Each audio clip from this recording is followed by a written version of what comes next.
何してんの Me? うん。 Oh, I'm just making a light bulb that doesn't turn on. なんでやねん Okay, so that was Kansai-Ben and its famous ツッコミ. For those of you that don't know, Kansai-Ben is probably the most famous Japanese dialect in the entire country of Japan. If you're someone that has spent literally any time learning Japanese in the past 20 years, you probably have some idea of what Kansai-Ben is. Fun fact, I actually learned how to speak Kansai-Ben before I learned how to speak standard Japanese. Weird, right? After living for Tokyo in a year and learning the differences between standard Japanese and Kansai-Ben, and now living in Kansai, I think I am perfectly equipped to teach you how to speak Kansai-Ben. But just before we start, I'd like to go over a couple of things. One, I'm not going to be teaching about the pitch. I don't really feel qualified and I don't feel comfortable teaching about the pitch because I don't think I'm perfect. I know I'm not perfect. But I don't think that my Kansai-Ben pitch accent horrible. I know for a fact it's better than my standard Japanese pitch accent. Take what I say with a grain of salt, but if you want to get a hang for the pitch, just listen to how I speak. This is not me telling you that if you memorize everything in this video, you'll magically learn how to speak Kansai-Ben. That is not what this is. I want you to be able to use this video as a guide for Kansai-Ben. So, you can get the basics down, you can get the most famous phrases down, you can understand a little bit of the culture, and then you can go out on YouTube or in Japan or do whatever else you want to do and learn how to speak Kansai-Ben on your own. Think of this as like a reference book. It is a reference book for Kansai-Ben, and I'm going to make it the best reference book on YouTube. Okay, time to get started with the basics. In this section, we will go over everything that you need to understand all of the stuff we will go over in the intermediate section. We're going to go really fast. So I need you to just understand, memorize, and get through it. 1. Na takes the place of ne. そうだね。そうやな。せやな。Or 聞いてきてね。聞いてきてな。聞いといてね。聞いといてな. Really super basic stuff, and there isn't really too much I can explain here unless you don't know the grammar particles that lead up to what I'm talking about. But na is taking the place of ne. And there are times where we use the ne particle, but that's nuanced stuff, and you really just have to get the hang of that later on your own. I can't really teach you that. Also, I would like to say that せやんな is something that girls use a lot more than guys, and it feels really Osaka. Like, I live in Kobe, which is in Hyogo, and I mean, I have experience with Osaka, and people said it a lot more in Osaka than they did in Kobe. So that's a thing. Ya in place of da or yo. そうなんだ。そうなんや. Also, やってよ or やってくれよ is in Kansai-Ben やってや or やってくれや. Really nothing else to be said here. 3. やった takes the place of だった, and here's some examples. もともと集合場所はお店だったんだけど。もともと集合場所はお店やってんけど. This やってん comes up a lot, and I mean it really means the same thing as like やったんだけど, but we say yatten. And here's an example in which instead of yatten, you just have to say yatta. So yattan ya. In this case, we wouldn't really ever say so yatten ya. I mean, you could say it, but the meaning changes a little bit. It goes from like so dattan da to そんなことしてたんだ type of meaning になるからやばいちょっと頭バグった But anyways, nothing else to be said here. Next, de also replaces yo. And the difference between these is in like the kureo is different from yaruyo or shitteru-yo. That yo is like whenever you're telling somebody something, right? So it's like taberu-yo. That's the yo that I'm talking about this time, not the kureo, something like that. This yo is changed into de, and it's also used in compound with that nen that we talked about earlier. Nothing really much to think about here, just keep it on your mind. In place of nano, we have nan. So in standard Japanese, you would say nan nano sore, and in Kansai-Ben, you would say nan nan sore. Nothing to be said. Next, in place of itakedo or nani nani ta, we have otten kedo, and this is very similar to the yatten kedo that I just introduced to you earlier. You can use that ten kedo part for something that means datta, and you can also use it for verbs, which means you can use it in a lot of different places. Anyways, if it's past tense, typically you can use the ten kedo. Things like nondeta kedo changes to nondeten kedo, or oyoideta kedo changes to oyoideten kedo. There's a lot of different stuff, but anyways, it'll turn into den kedo. Next, 6. You changes into you, and also we have stuff like itteru, which changes into yuteru, and itteta changes into yuteta. Not anything too crazy here. Once again, you just have to memorize it. I'm really sorry for all this memorizing stuff. We just gotta get through the basics. Now, here's the first one that can really start to feel weird and kind of overwhelming. And to be honest, I didn't even know this rule until I looked it up. But yeah, here we go. So anyways, you can use hen or hin to replace nai. So like the negative verb. So like nomanai changes into nomahen. And wakaranai changes into wakarahen. But here's where the rule comes in, because if you have an e or a ki, like okinai, it changes into okihin, or dekinai changes into dekihin. There's an exception for that too though. And here's another rule: whenever it's just nai, so like at the end of an iru eru verb like miru or neru, you stretch it out. So minai would be mihin, and nenai would be nehen. Shinai changes into sen. Don't ask me why. There's also a version of shinai for shihin, and the difference between shihin and seihen is basically if you say game shihin, it makes you sound like you're someone that doesn't play games at all. And if you say game seihen, it means that right now you're just choosing not to play games. Ienai, iwarehen. Sasugani sono ba de wa iwarehen katta wa. So this is the exact same form as the iwareru in Hyojungo. It's basically like the potential form, so it's like something happening to you or you not being able to do something. But the way that this would work in Hyojungo is if you said iwareru, it's like your mom is telling you something or someone is telling you to do something. But when you say it in Kansai-Ben, it means that you can't do it or you have some type of reason preventing you from doing it. So like if I was going to say oyogu and then I wanted to change it into the Kansai-Ben version of can't, you would have two forms. You have oyogehen and you also have oyogarehen. Does that make sense? The form with oyogehen means that you literally cannot swim. So like if you're talking to somebody about going into the ocean and like, come on, let's get in, and you're like, oyogehen, oyogehen. That literally means that you are like physically not capable of swimming. And they're like, oyogarehen, oyogarehen.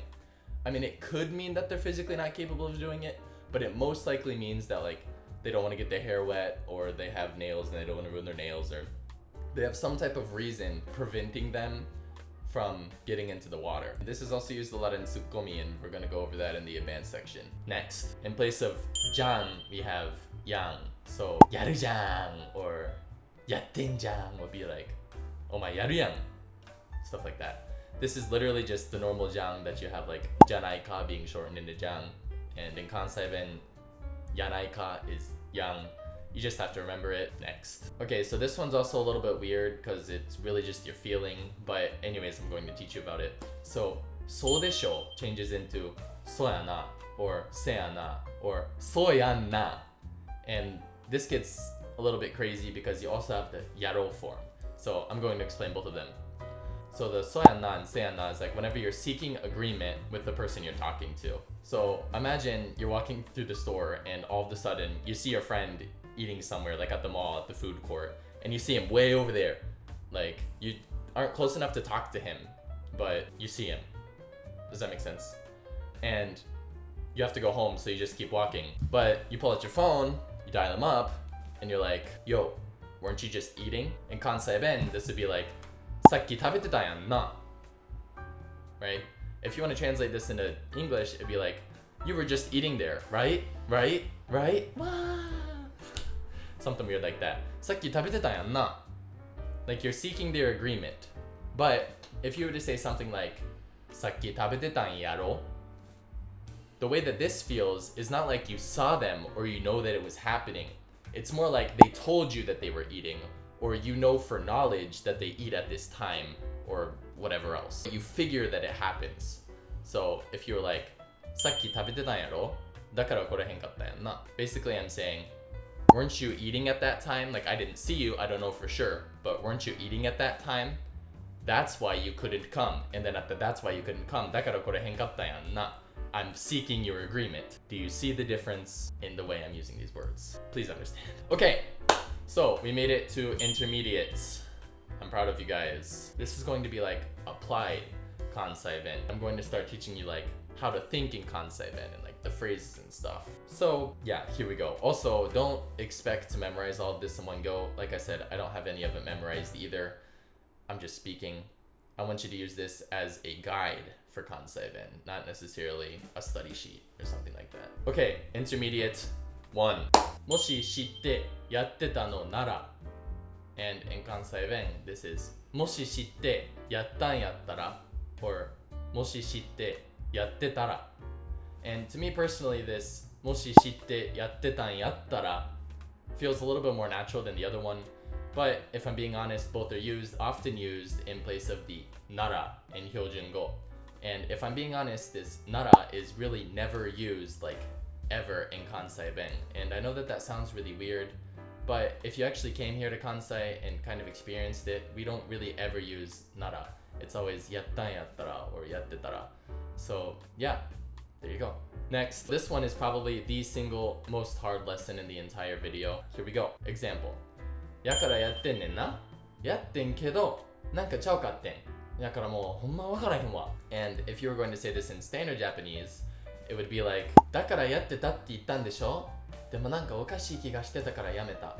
もう何もわからなくなってしまった。Really the main thing that's different is the なんかおかしい気がしてた being completely eradicated and replaced with なんかちゃうかってん, which is honestly crazy. This really just means like something was wrong or something was different.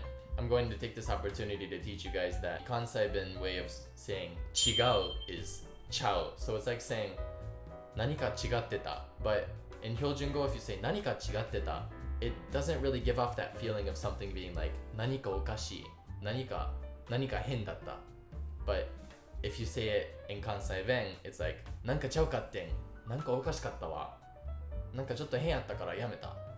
It has that sort of feeling to it. Also, the next thing I want to talk about in this やからやってんねんな、やってんけど this やってんねんなのねんけどの部分が is honestly really hard to translate to English or standard Japanese, but just think of it as like unda. Like it has a ton of different ways to be used, but it's really just like a filler word. It doesn't really like mean anything if in and of itself.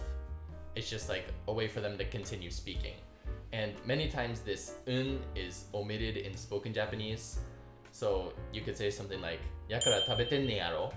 And I know you can kind of hear the but I'm really just saying 食べてんねやろ, if that makes sense. Or like やから泳いでんねやろ. So I mean, yeah, it's kind of weird. It's like halfway omitted, like the des type thing. But I'm gonna go over that later because that's totally different in Kansai-Ben as well. Okay, so the next part of this is やらなくても being changed into やらんでも. Example. そんなのやらなくてもよくね? Being changed to そんなやらんでもよくね? Or 全然気を重くしなくてもいいよ? Being changed into 全然気を重くせんでもいいねんで. There isn't really much to be said here other than it's just a combination of this nen that we just talked about and this やらんでも that I literally am teaching you about right now. It literally means the exact same thing as yarankutemo, so not really too much to think about here. Way easier than the nen. Okay, now we're on to a pretty big part of Kansai grammar, which is saying that you have to do something. So you could be like, I have to eat. And in Hyojungo, it'd be 食べないといけない or 食べなくちゃ or 食べなければいけない. And in Kansai-Ben, you would say 食べなあかん. So as many of you know, the word あかん means ダメ in Hyojungo. So it's basically like saying 食べないとダメ. And in Kansai-Ben, you would say 食べなあかん, 行かなあかん, 走らなあかん. Does that make sense? And this one, the pronunciation is pretty important, so I'm just gonna touch on it briefly. You have to say 食べなあかん. The あかん, I'm not gonna get in that, but 食べな, 走らな. It's so important that this 食べな or 走らな is used just by itself in order to say that you have to do something. So like, そろそろ食べに行かな. I have to get ready to go eat. Like I have to go eat right now. If you notice, I'm not saying the あかん, I'm just saying そろそろ食べに行かな. Does that make sense? Okay, and now we are in the advanced part of Kansai-Ben. So in Kansai-Ben, the word どうして is like hardly ever used, like ever. So much so that I literally forgot about it being in Japanese until I was talking to one of my standard Japanese speaking friends and I said, なんでそんなことするん? And he was like, dude, that sounds weird. You should say どうして. And I'm like, no, it doesn't sound weird. And after checking with some of my other friends, we ended up learning that this is actually a dialect. So the word どうして is pretty standard in standard Japanese, but in Kansai-Ben we say なんで for like everything. So it's not just like なんで or like what are you doing? なんで we say like どうしてそんなことするん? なんでそんなことするん? When you're asking someone why they did something, we say なんで. This though can lead to some miscommunications because whenever you're typing online, the exact same sentence will show up for two different things. If you're a standard speaking Japanese speaker, you could read this sentence as 何で行くん? And if you're Kansai-Ben, you would probably read it as なんで行くん? Which is completely crazy because they are way different sentences with way different meanings, and yet they show up the exact same. So yeah, there's Japanese for you. Next, in Hyojungo, you would say something like なんとかなんとか des. Or whenever you have that su, you're taught not to pronounce it very strongly. But in Kansai-Ben, you would say like です or やります or stuff like that. This u is like really, really pronounced, and you say it a lot. So yeah, when I was living in Tokyo for that first year, they were like, dude, why is your Japanese so weird? Why do you always say ooh? I was like, I don't know, Kansai-Ben. But yeah, anyways, you say that last part, the masu or u or su as desu or masu or stuff like that. Ukitamawaриmasu, masu, stuff like that. Next, okay, now we have 何してんの, 何してんねん, and 何してるん. So right off the bat, easy, this 何してんの in standard Japanese is like WID when you're texting, like, what are you doing? And 何してるん is literally the exact same thing, WID, what are you doing? Where this gets complicated is you have 何してんねん, which means what are you doing, but it's like, dude, what are you doing? Make sense? Maybe a little bit? Next, we have やんけ. Here's some examples. If you were to say it in standard Japanese, you would say 結局お前できんじゃん. And if you were to say it in Kansai-Ben, you would say お前できるやんけ. So the times that you can use this is whenever the expected result is different from the actual result. So like if you were telling somebody that you can't do something, like no, I could never ever do that, and then you did it, it'd be like お前できるやんけ. So you'd be like いや絶対できひんわ、そんなん絶対無理やわ. And then you do it and you're like あ、できちゃった. They'd be like お前できるやんけ. Does that make sense? Or like if you're like, I will never ever get on that roller coaster, and then you got on, somebody would be like, お前結局乗るやんけ. Next, now it's time to explain that 何してんねん part a little bit more in depth. If you were wiping the floor with like some really new clothes or some really nice clothes or just something that you wouldn't normally wipe the floor with, a Japanese person might look at that and be like, ちょ、お前何してんねん? Which is like literally saying, wait, dude, what are you doing? Like what are you doing? And yeah, that's like 80% of what Kansai people do. So if you could get that down, you're like basically a Kansai person. Okay, next. Okay, so this is one of the minor but also one of my favorite parts of Tsukomi.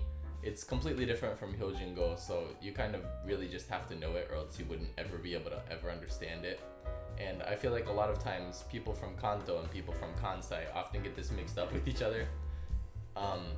So the way it works is if you were at the store with somebody and you were like, hey, you want to buy that? You'd be like, これ買う? And a Kanto person heard that and they wanted to buy it. They would say, 買うか or 買おうかな, something like that, right? Like, do you want to go? そこ行きたい? 行くか? That's what they say in Kanto. That's what it is in Hyojingo. And that means that you will go, okay? And in Kansai, it is the exact opposite. If you say you want to go there, そこ行きたい? 行くか? 行くか? See how it just kind of goes like, 行くか? It means you're not gonna go, like, you do not want to go. Like, it's like basically saying, why would I go there? I don't know about other Western countries, but if you're American, we'd say this kind of stuff a lot. So honestly, it might be pretty easy for you guys to pick it up. I don't know. But anyways, if you ask somebody to do something, 食べる? 食べるか? Why on earth would I eat? I don't know.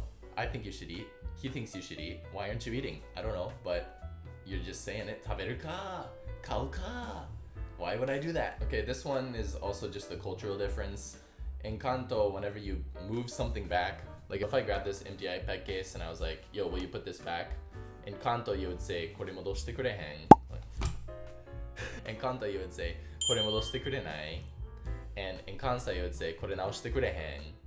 So in Kansai you say 直す, and in Kanto you say 戻す. But I mean, really, in Kansai, even if you say 戻す, people understand, but they'll be like, oh, okay, he's not from Kansai, cool. And in Kanto, if you say 直す, they'll be like, what are you talking about, you idiot? So don't say 直す in Kanto. Here's another just cultural one. In Kansai, for farting, we say 屁をこく. And I mean, you also say the normal version for onara. It just really depends on who you are and where you've come from, but most people understand 屁をこく. I think if you're a Kansai person, you definitely understand 屁をこく. So yeah, just put that in your brain. Another cultural one is instead of ありがとう, sometimes Kansai people will say おおきに, but that's honestly really an old way of saying things and people don't really say it as much anymore. I hear it like maybe once a month, maybe, like at a restaurant or something. They usually say it at like restaurants, but people don't say it to each other in like everyday conversation anymore. People usually just say it like at restaurants. Like whenever you finish paying, the person that's at the desk will be like おおきに, which is like thank you, ありがとうございます, something like that, right? So it's not really used in like everyday conversation, but it basically just means thank you. So yeah, that's おおきに, body. And this is a little weird because it's honestly really similar to the like Kansai-Ben that's not Kansai-Ben anymore, which is めちゃくちゃ.